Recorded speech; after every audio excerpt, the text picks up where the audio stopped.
Hey guys, what's up? It's JDawgs here, and we are back for another episode of the Attack of the B-Team here on the Spiritcraft B-Team server. And first things first, I want to show you guys I made some of these reinforced iron lockers. I just needed some more space up here, and they actually have more space. If you look, these are just so many here. These actually have quite a bit more space than your regular chest. I went to the nether, got some honeycombs and blocks and stuff from one of the hives. I'm not quite sure what these are used for. I have to do some research on them. I know a few of them will actually drop like bees and stuff, so they can be used on pranks.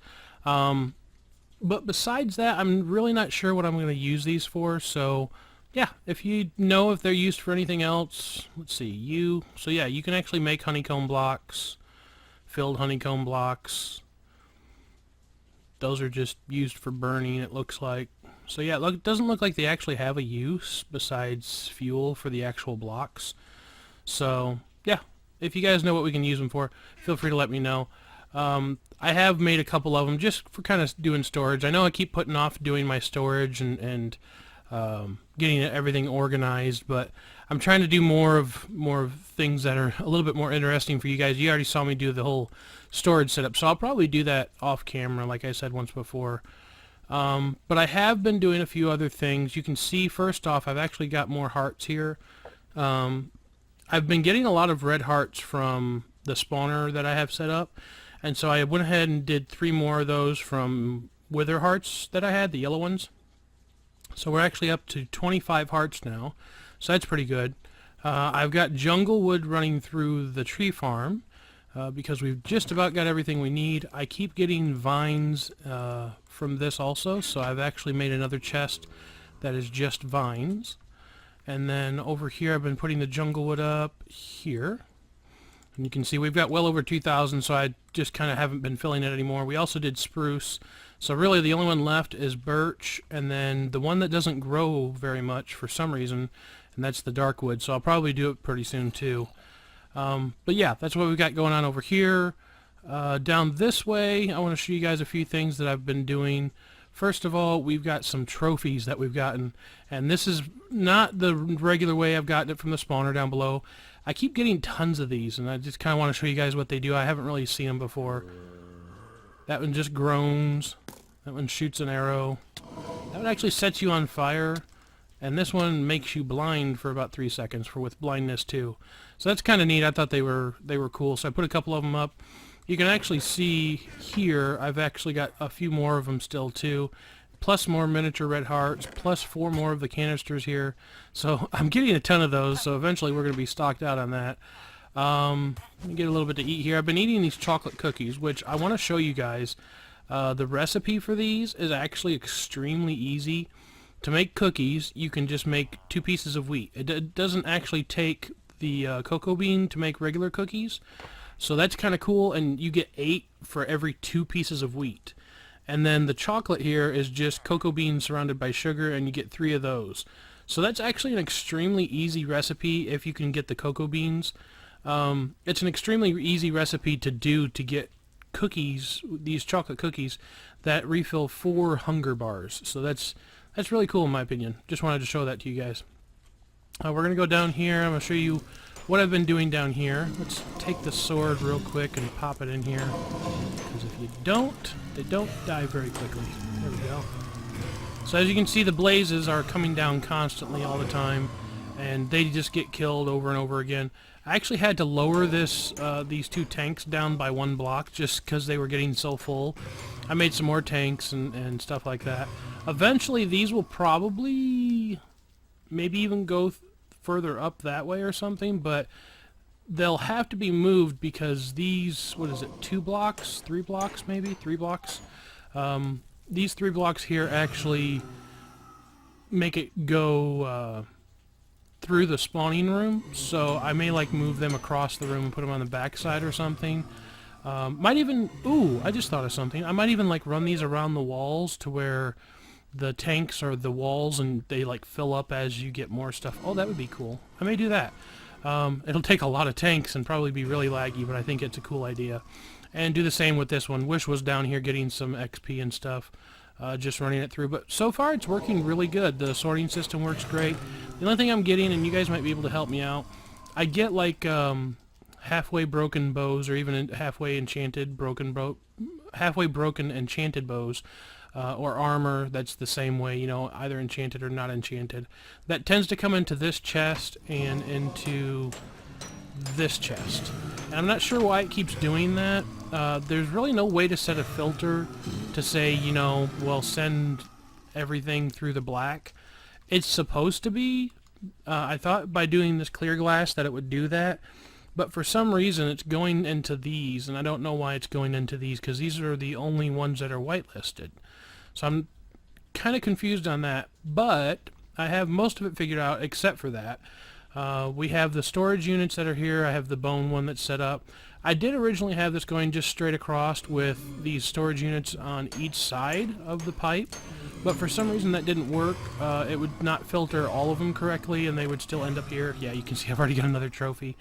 But it wouldn't filter all of those correctly, and it would kind of make it to where I'd still end up with, like, you know, extra bones in here, and I'd have to move them. So I went ahead and did it this way, where the pipe is pointed straight down into the top, because if I remember right, once before, these are mainly fed from the top. So I figured if I did that, which it worked, it's just a straight line, and so as it goes through, it hits each one of these, and then it comes back into this chest. Ultimately, you know, I'll have a deep storage unit for literally everything you see in here. So for sugar, spider eyes, the different skeleton skulls and zombie skulls, and all the different, you know, pieces of necromancy stuff will have their own storage unit, deep storage unit. So that's working out really good.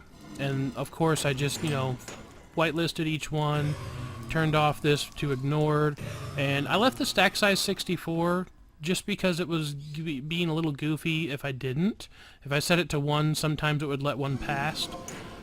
So it'll let up to 64 in at a time.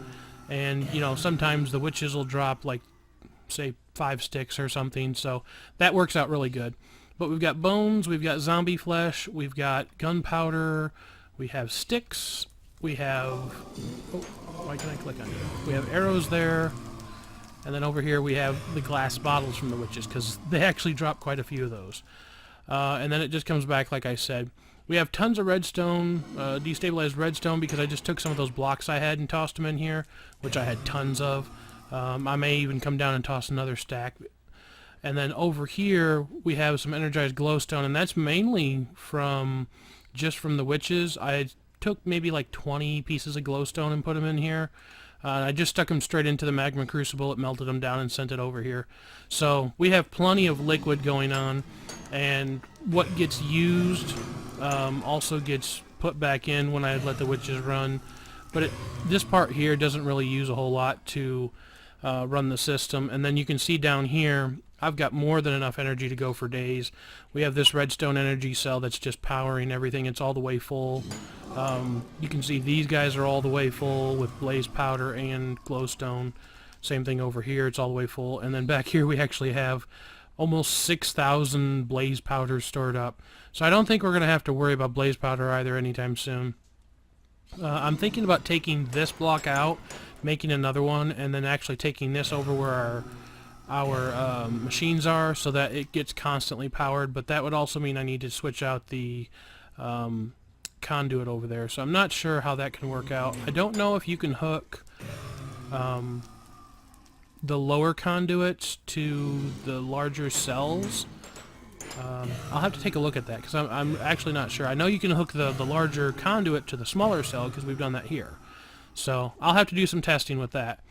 But anyways, let's go ahead and get our sword out of here. You'll still die. Oh, I want to show you guys... Actually, I better put the sword back in for a second, because I want to show you guys the setup I did above real quick before we go out. So, one thing I had to do is I had to change this, because every time I logged off, the lights would automatically go out, and it's because of these little terminals. I guess they have some kind of bug when you log out. They no longer notice the signal that they're getting from, you know, the main thing down here. So the lights would turn out, and I'd come back to, you know, several hundred mobs and the spawning thing down there. So what I did is I hooked it to this block and put a redstone torch here. So even if this isn't getting a signal, this will be on. The only way that this will turn that off is if it's directly getting a signal by me flipping the switch. And even if I flip the switch, log out, and then come back, and the bug happens, this will automatically go back on because this is no longer giving a signal, if that makes sense. So we did that on all these going all the way around. You can see I did each one like that, even the back one over here. So they stay on by default now. The other thing I did is I raised this up to the wall, and that was just so, for some reason, that one that was way far back over there wouldn't reach this, but when I put it on the wall it was fine. So I think it's because I raised it up to be on the same level as where these are. And of course I moved the lever to this wall instead of this one where we had it. And that was just because I wanted to be able to put more of this stuff in here for the tanks. And I put these slabs on the back so it looks kind of like, you know, that's where the wall is if you're looking from in front. But like I said, I may change that and just have the liquid go all the way around the room, because I think that would be kind of neat. It would take a lot of tanks, but I like the idea of it. So anyways, eventually a lot of the stuff that's running right through here will run up to where my storage system is, and I won't have to worry about it all being down here. So this is just kind of temporary. I'll move these containers and stuff up there at a later date. Of course, when I get the storage going, like I've said. If you've noticed my inventory, I actually already have something made here that I was going to make on screen, and I kind of derped up when I was recording the first time. This is actually the second time I've recorded part of this. I didn't go through the whole thing.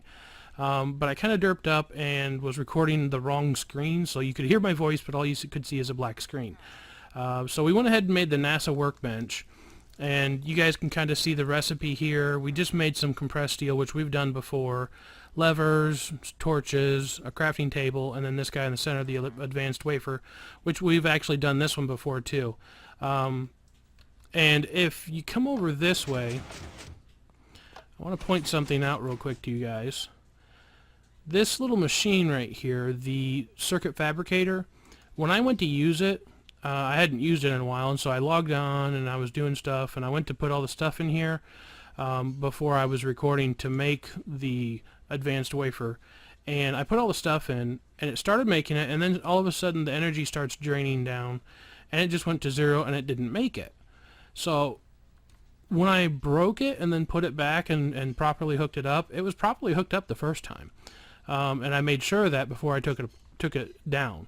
But when you go to bust it and put it back, it'll work just fine. So this has a bug for when you log out, you have to actually break it and put it back, which is kind of a waste of energy in my opinion, and they should fix that. But I thought I would share that bug with you guys, just so you know what's going on. And of course I don't have to worry about energy over here too much. We have the hardened cell, and it's still being fed a little bit of energy from that satellite up there, or not satellite, but solar panel. So we're doing good on that. And some of this I plan on eventually moving around, I think. And I'm thinking some of the machines that may actually end up going into these walls too, so that we can maybe do something there, or have like these two blocks where we can do stuff with that. So we could put like 4 more, well, 2 there and 2 there for this wall, and then for this one we could have 2 more there and 2 more there, which would allow for a lot more machines. But for this NASA workbench, we actually need a 5-high ceiling, and this one doesn't work. And I actually wanted to make our own room for the NASA room, I guess you could say, where we're going to launch our rocket from. And so we're actually going to go around this way. And I know I could have gone a shorter way, but I want to show you guys something. Well, not show you guys something. So I didn't want to give away what's in this room right here. So you can see it's been dug out. Wish has actually been over here working on something, and I brought some blocks with me because I want to block it off to where you guys can't see what's in there, because I have no clue what's in there. She's told me not to go in there. All I know is it's something that she's working on for me, and she said I need a room to where I can work on it. So that's blocked off. If you guys want to take some guesses as to what you think might be behind these blocks now, leave your suggestions down below or whatever. But she said that she wanted to make me something, and she needed a large area to do it, so I told her, why not, go ahead. You know, I helped her dig a spot out, and I said, okay, go ahead and build what you want. And she says, okay, you can't come in. So we're going to be working over here, and that's why I had to block that off. And I want to dig this out actually right through the center first, and I want to go as high as we can until we hit dirt. Well, sky dirt. Yep, that's it. Okay. So we've reached the top here. So I'm actually going to fill this back in. Let's get the last couple pieces of dirt here. There we go. And dig this out, which is probably going to mess up a whole bunch. Yep. Alright. So we dug this out. And the reason I dug that out is because our rocket is going to go right here. And it needs a 3x3 pad that's going to go here, and then you put the rocket on it and everything else. But I wanted to be able to actually have the ground move away whenever I get ready to launch the rocket. So like you see in some of those movies where, you know, the ground opens up and the rocket comes out of the ground and everything. I literally want that to be able to happen. So I've got an idea for how I'm going to set that up here, which we will do later on. But first I want to start digging out some of this and getting this squared away. I think we're going to end up going... I've already measured this direction 10 blocks. So I'm thinking it's going to be 10 by 10, which if you count the center block here, it's actually 11 by 11. So I want to get this dug out a little bit. And I don't think we're going to do too much here before I go ahead and just, you know, go off camera and do the rest of it. So let me pull this up through here. And the reason I put the center block is, as you can see, it makes it a lot easier to dig out. Oh, I better... Well, that was a lot of coal. Let me count here real quick. 1, 2, 3, 4, 5, 6, 7, 8, 9, and 10. Okay, perfect. So let's put a torch there. And I'm going to have to end up filling this in. I was originally going to use this area here, but I think we're just going to end up filling this in. So we'll go ahead and kind of do this for now. And ultimately, well, I can't fly because I'm not a bird. Okay, let's not try to fly and be derpy. But originally I was going to try to use that. I don't think we're going to now. I think we're just going to dig this out and get it all worked away. I will need to fill, it looks like... Here, let's get that.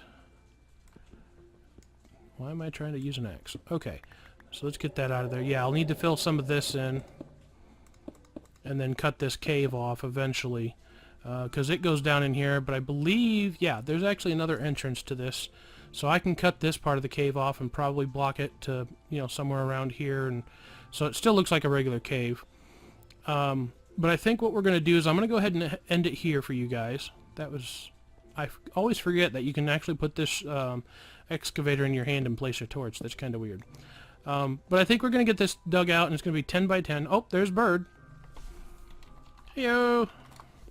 But I think we're going to get this carved out, and that is going to be the end of the episode. I'm not going to place the workbench just yet, mainly because I want to make sure that I get it placed in the right spot, because I'm not sure where to, or how to break it.